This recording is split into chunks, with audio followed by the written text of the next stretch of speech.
And that became very clear to us during Winter Storm Fern. We have a team of experts that are trying to get the power back on as quick as they can and in a very safe way, and that's of the utmost importance.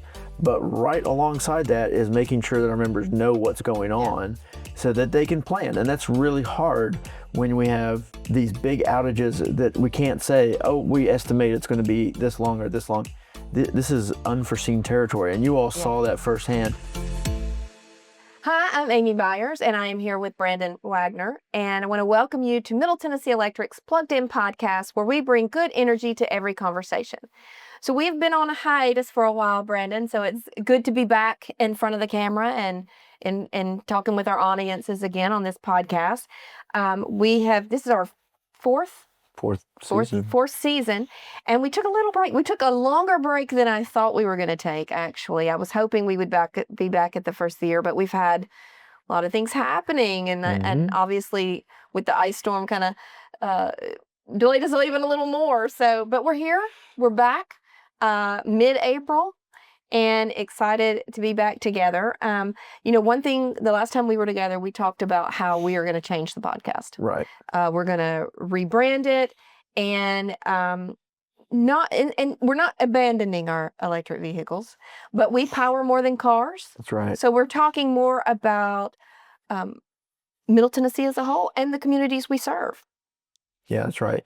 And this podcast, I think over the last few years, we realized there's so many stories that we're not sharing. That as we were talking, we thought we need to share this on the podcast, and it's been great for us to have a tool where something happens and we think, hey, we need to let our listeners know about this. So this new version of the Plugged In podcast is going to be able to do that, to share all the things that we're doing here. We're here to serve our members in all the ways we're doing that. But not only that, we're going to also talk about our members themselves. Yeah. I mean, this is our community, and we're fortunate that we get to serve our community and highlight some of the stories that of our members that we think our listeners are going to want to hear. Yeah, absolutely. And, before we get talking about the podcast, I want to talk a little bit about you. So, everybody looks at you as the EV guy, but in reality, that is not your day job. That was a small part of the job, and that has been handed off to another one of our teammates, which we will have on I think 2 more episodes down. We'll have Heidi on and talk to her about EVs. We're not abandoning EVs. Right. But you are our Vice President of Strategy, Execution, and Analytics. That's a mouthful. But basically, tell us what that means. Tell us what you focus on really in your day-to-day. Because it really ties in to this podcast and what we're doing here. So yeah, I think I have the best job, not just at the co-op, but in the world. I love it, and it's because, for one, I get to work with amazing people like yourself and our other teammates, but also because our leadership is asked to be opportunistic about industry change, and we are seeing a ton of industry change. And so what I get to do every day is look at new technologies and different things that are affecting our industry and figure out how can we leverage these to the benefit of our members. And for a while, electric vehicle was a big focus because it was new and we were learning it, and we wanted to make sure that we were encouraging our members to charge in a grid-friendly way. We've done that. We've created designed some rates that other local power companies in the Valley have adopted. But then we've gone on to other projects, and some of them are very high tech. As you know, we're about to turn on 32 megawatts of batteries that are going to be a major resiliency improvement for our members, and also it's going to have some effect towards rising costs everybody's facing rising costs, even the electric company. But this is a project that will help us combat that and hopefully have rate stability in uncertain times. But then we also get into satisfaction. We're driven to make sure that we're doing what our members want us to do. We exist to serve them, and so we're constantly looking at what our members want from us, and trying to be strategic in serving those needs as well. So um, it's awesome. I think I get to do the most wide ranging job here, and fortunately, we've been able to work on some pretty big projects that have been really impactful to our members. So, and some of those we'll share as the season goes along. Yes, I was going to say, that's one of the things when we were, sitting down and saying, okay, what is season 4 going to look like? Who do we want to have on? What do we want to talk about? There's a lot of different ideas we have. And, we sat down with your team because you're the one looking at the data, you're the one looking at the surveys, you're the one really trying to get plugged into what our members are wanting. And so sitting down with you was very valuable. And certainly when you're talking about batteries, I mean, that's going to be a topic we'll have on. We've got a lot of exciting, I'm so excited about this season, I'm going to say, and I don't want to give anything away. You just have to tune in to see what we've got going. But it's going to be a good season. Yeah, and even just looking at what do we do day in and day out that our members interact with us, how do we improve it? How do we make it the most seamless interaction with our members?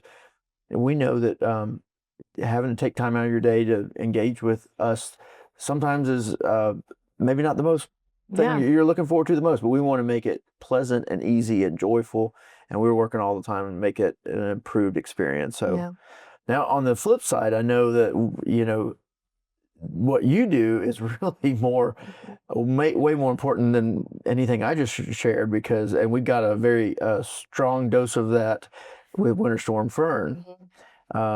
We've known for a long time that our members want us to communicate to them, let them know what it is we're doing, and especially in times of outages. And that became very clear to us during Winter Storm Fern. We have a team of experts that are trying to get the power back on as quick as they can and in a very safe way, and that's of the utmost importance.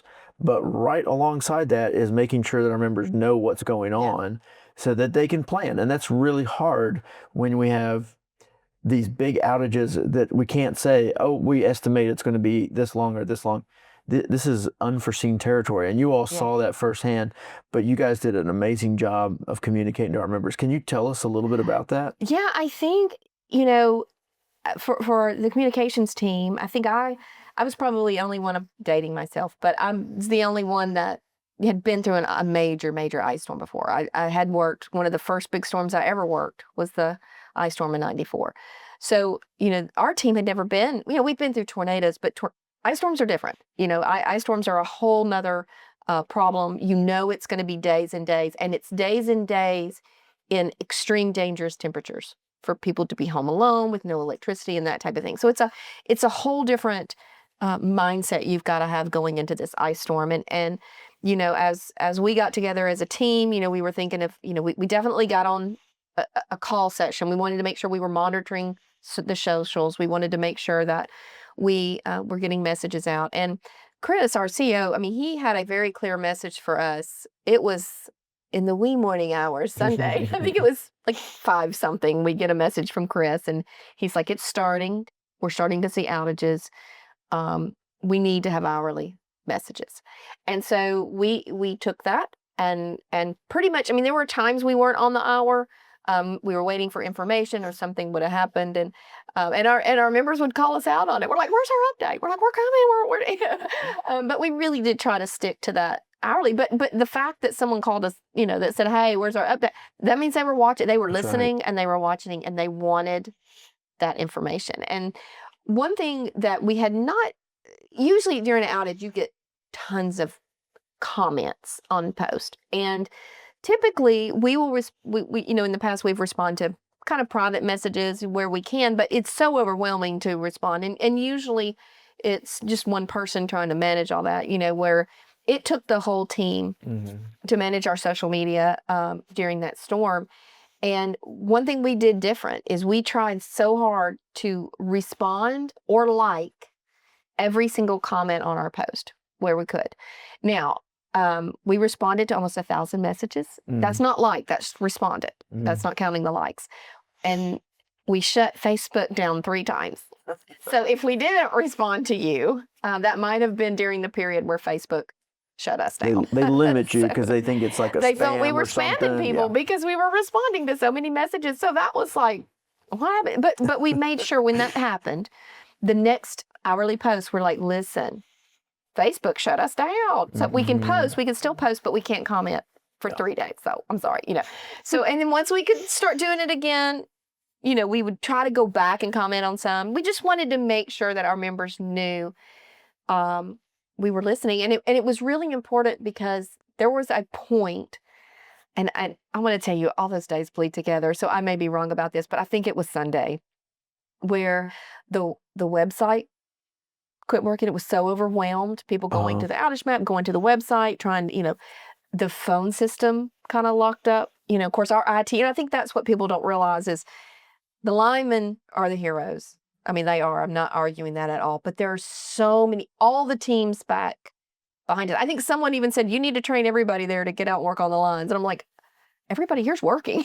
We all have our role to play during these. And so, the IT was on it. And so both of those situations were rectified fairly quickly. But at that point, social was really it, and so it was manning that. And it was the stepping up of our team that I was just so proud of them. It was like we had our own call times, and, for example, I'm the media person. So when the press reaches out, it's to me. So if I'm on my own call time for social, say I was on call from 10 till 2, and the media reaches out to me, well, I've got, that's now my priority.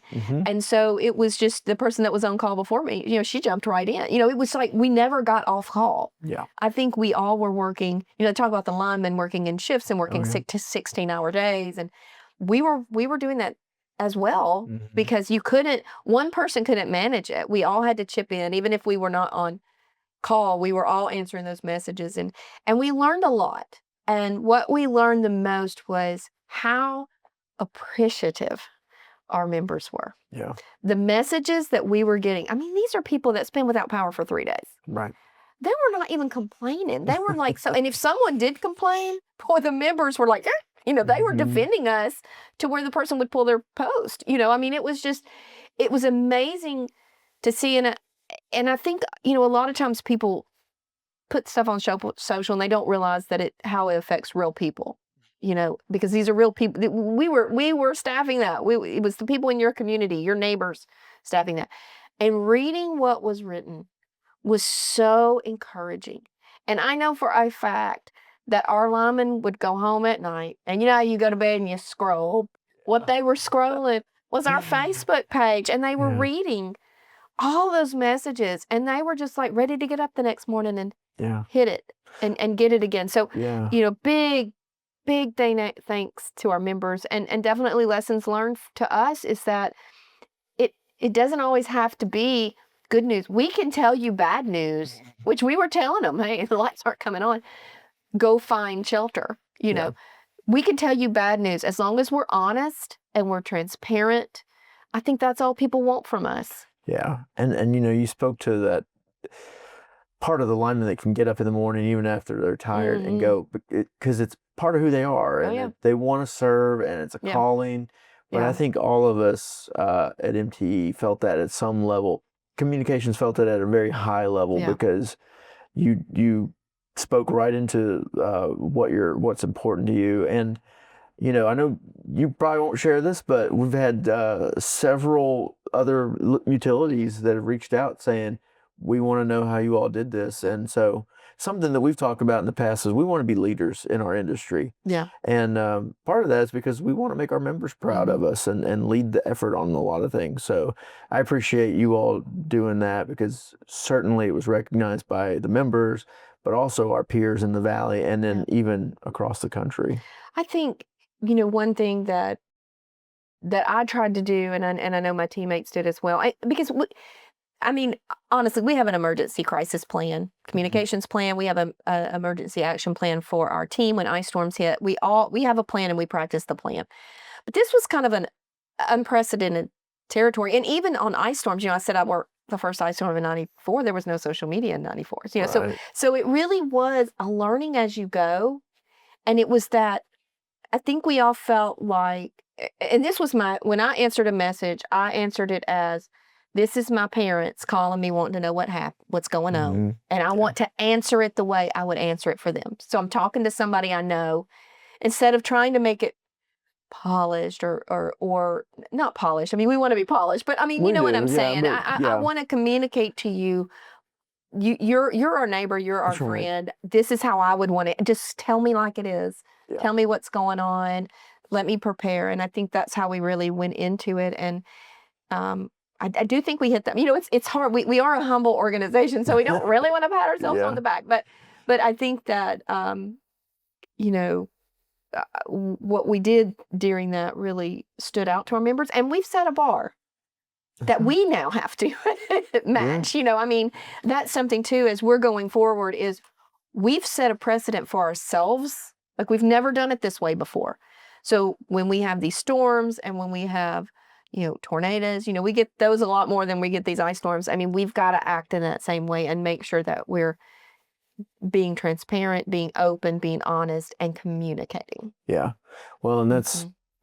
you know, we hold ourselves to a high standard because we Yeah. know our members hold us to a high standard. Yeah. And we want them to hold us to a high standard. You know, we love to challenge ourselves and Yeah. achieve it. And then that's part of being someone who wants to serve. But it does mean a lot when they recognize it and the encouraging messages Yeah. and, Oh, and the yeah. different ways members have showed their appreciation. I know we've all appreciated that. Yeah.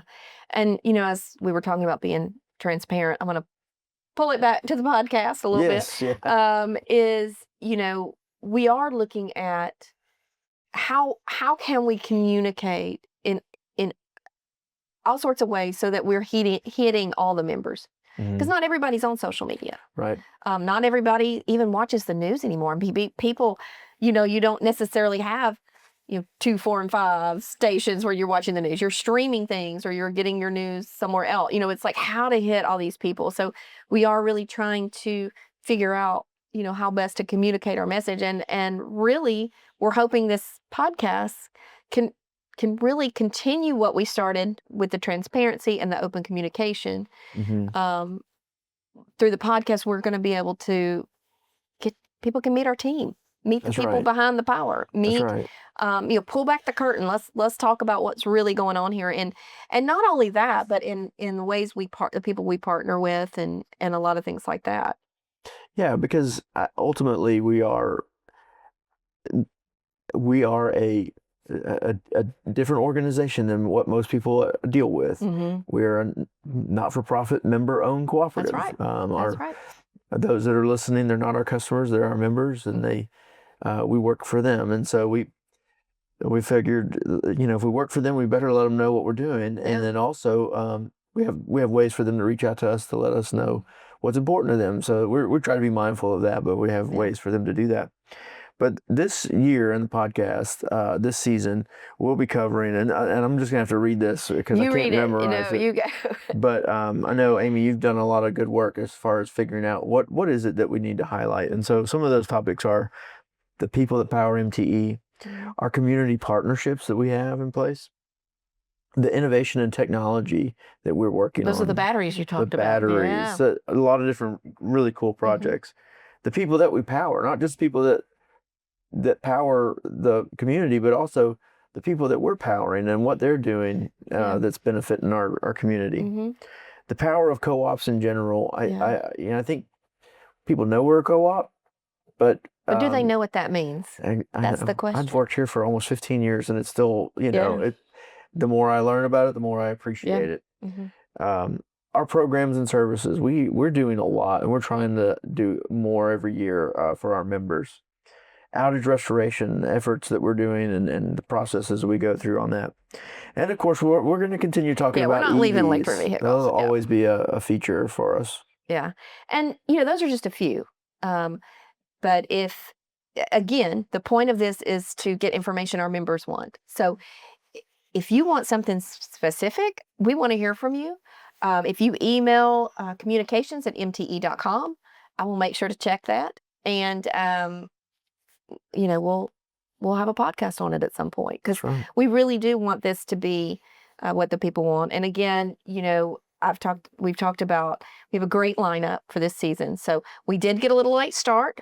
We're going to do 6 episodes, and then we're going to take a little break for summer, and then we'll come back in October with the rest of them. So, but we have a lot of good content. The next one I would encourage everyone to tune in.